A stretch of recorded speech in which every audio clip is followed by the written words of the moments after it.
It's your man Jay Graves. Welcome to the Jay Graves Report College Football Weekly Preview, Week 11. Y'all know how we get it in, so let's get it in. Hey, college football is the greatest game on earth. Why? Because the playoffs started Week 1. I know you guys don't think for 1 minute that these 4 teams sitting at the top of the pile, Alabama, Kansas State, Oregon, and Notre Dame, all gonna finish undefeated. Not gonna happen, bruh. We've been around this game for a long time. Every year, the BCS gets it right because somebody is gonna be dull in Week 11 or Week 12 and get knocked off by a team they shouldn't get knocked off. So I'm just telling all 4 of these boys need to have their head on a swivel because it's gonna happen. You trust me. Remember a couple years ago, West Virginia, number 2 in the country, last game of the season, was dull against Pitt. Got knocked off. Pitt wasn't even ranked. Then last year, Oklahoma State, rolling down the stretch, pulling into the garage, got knocked off by Iowa State. Now, it happens. I don't know why it happens, but that's why the game is played, and that's why it makes it fun. Let's get into the top 5 ball games. Let's start off in the Pac-12 North. Number 11, Oregon State, goes to Palo Alto and plays number 14, Stanford. Now, Oregon State been quiet all year. They 7-1.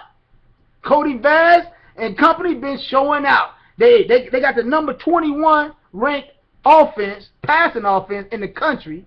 They got the number 19 defense in the country. They've been playing ball. They've been balling out. So I'm just hoping that Oregon State could stay the course, do what they're supposed to do. I got them beating Stanford this weekend. Stanford's only lost 2 ball games. Really, they lost to Washington on the road, and Notre Dame came out there and robbed them in front of touchdown Jesus. We all saw that ball game. So Stanford had nothing to be ashamed of, but I don't think they're going to be able to beat Oregon State at the crib this weekend because Oregon State, in my opinion, is balling. Now, let's move to the next ball game. Let's go down to the SEC. Number 5, Georgia, goes to Auburn to play Gene Chizik and company. Gene Chizik and company, 2-6. 2 years removed from winning the national championship. You know they about to run this boy out of town. All the old timers at Toomer's Corner can't even put the doggone toilet paper on the trees. I mean, you buy all this toilet paper to put on the tree. First of all, the trees are dead because some dull Alabama fan poisoned the trees, so they already upset about that. Now, Gene Chizik is losing ball game.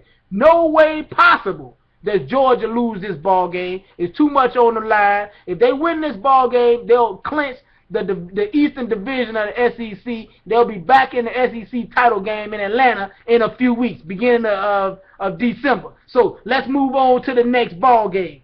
We're going to stay in the SEC. Number 21, Mississippi State, goes to number 7, LSU, Death Valley at night.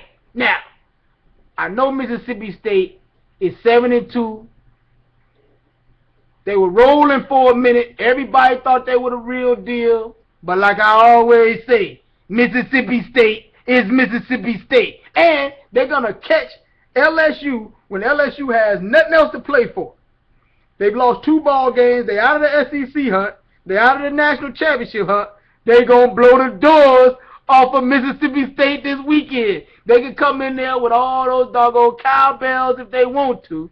Mike the Tiger is waiting. Matter of fact, they just going to leave the gate open for Mike the Tiger. It's going to be a mauling down in Death Valley this weekend. Let's move to the next ball game. Number 4, Notre Dame, goes to Boston College. Now, let me hit you with this one, bruh. Notre Dame, this is the first time Notre Dame has been undefeated this late in the season at 9-0 since 2002. They were 8-0, and before that, in 1993, they were 10-0. They showed up in Boston College and got beat both times. Now, Boston College is dull right now. They're only 2-7. But History says Notre Dame needs to stay on swivel this weekend. Manti Te'o and company need to stay on swivel this weekend because they was almost done last week against Pitt. You don't want to have problems on the road. I know they're a great team. They went down to Norman and beat Oklahoma. Hey, but you can't take chances on the road because this is week 11 and week 12. This is when boys go down and get upset.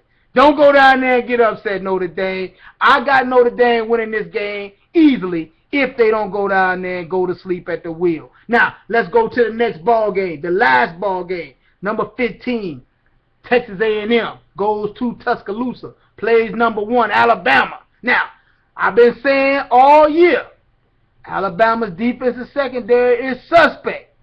They got exposed last weekend against LSU. Number 15, Texas A&M, and Johnny Football can put up points. But I don't think they're good enough to go into Tuscaloosa and beat Alabama because Johnny Football is a freshman.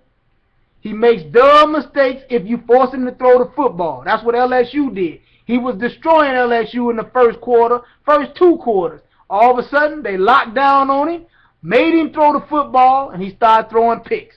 I think that's the same thing they're going to do in Tuscaloosa this weekend. They're going to force him to throw the football, and he's going to make mistakes. But give Johnny Football and Texas A&M 2 years, and they'll be on top of the pile in the SEC. Because like I said this week, I wrote the hot joint called A Fallacy. Quit trying to tell me how good the SEC as a whole conference is when I'm looking at Texas A&M, who was a perennial doormat in the Big 12, all of a sudden in his first year with a first-year coach in the conference, 7-2, beating boys up in the SEC.